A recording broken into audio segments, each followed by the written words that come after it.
to Scrapyard Diecast Racing.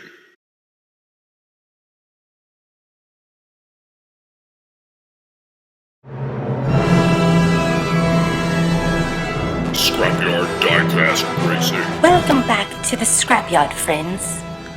I'm your host, Mary Sue. This is the last semi-final race.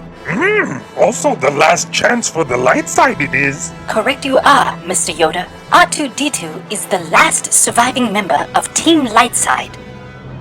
He needs to win to keep that team alive. And looking to make sure that that does not happen is our fellow co-host, Dart Evader. Formidable Evader has been thus far, but also so too the droid has been. Precisely. So let's not waste any more time and get ourselves up to the Carbonite Gate. In for much excitement we should all be. Scrapyard Diecast Racing. This is quite the matchup. On your left is our co-host, Dart Evader. His vehicle is low, long, and built for straight-line speed. On your right, R2-D2 is short, tall, and slow, but good in the curves his vehicle is. They could not be any more different. This is going to be quite the show. Good luck to both racers.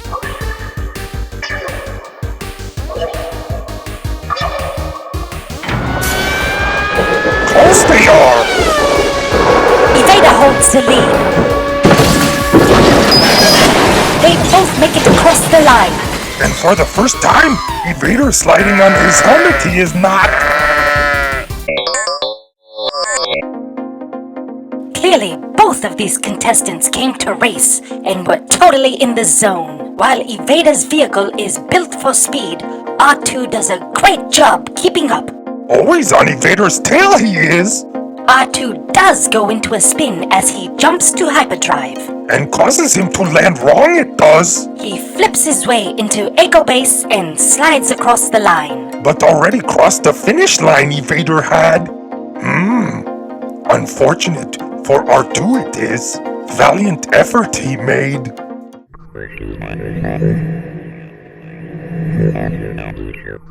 Unfortunately, we do not give points for valiant efforts. Like Evader just proved, if you want the win, you have to cross the line. Scrapyard Diecast Racing.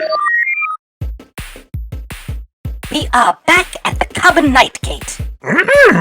Eager to start both racers are. As are we all. So let's save the chatter and get right to the countdown.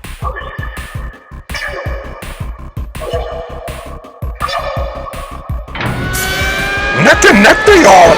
Evader still leads. Oh no! R2 crashes. Or perhaps strategy that was. Well, that took quite the turn at the end, didn't it?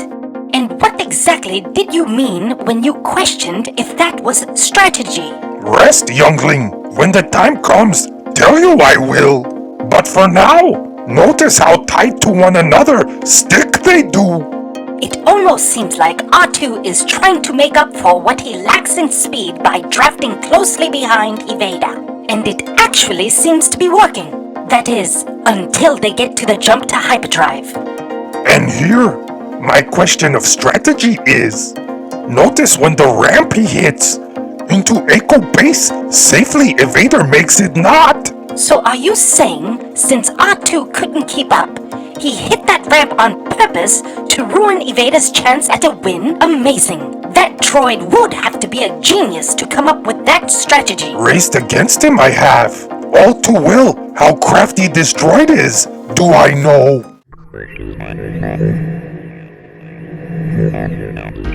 Mr. Yoda is right. R2 has never won a race by crossing the line. He has only advanced by hitting the secret warp and scoring an instant win. And since no one finished in this heat, no one gets a win.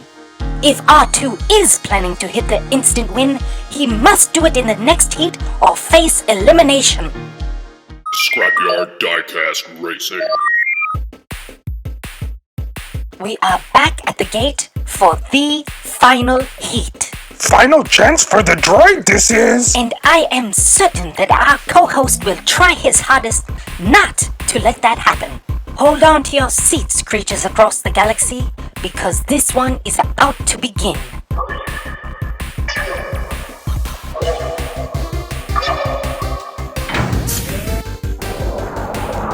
Evader leads. They both make the jump, and once again, Vader on his helmet and across the line. Comes up short, the droid does. Let's take one final look at that amazing action to analyze it all. You can see Evader pulls hard off the line once the carbonite gate goes up.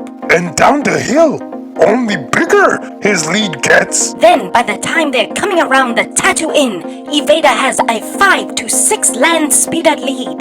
Catch up, the droid almost does at much too far. But that's Evader's home world, and he's not going to let that happen. And like so many times before, enters Echo Base on his big ding-dong helmet he does. And R2 comes spinning dizzily out of control. Give it his best, the droid did. Unfortunately, enough it was not.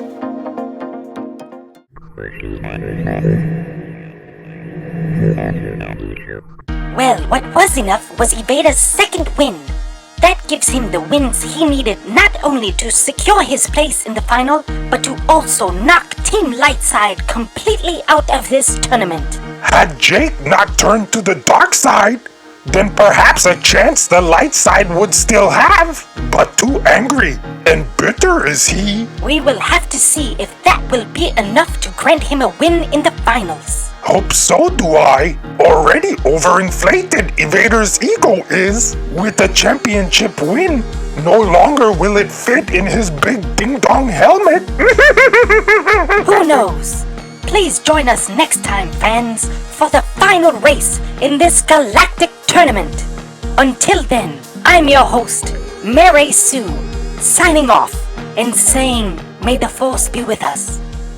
Always.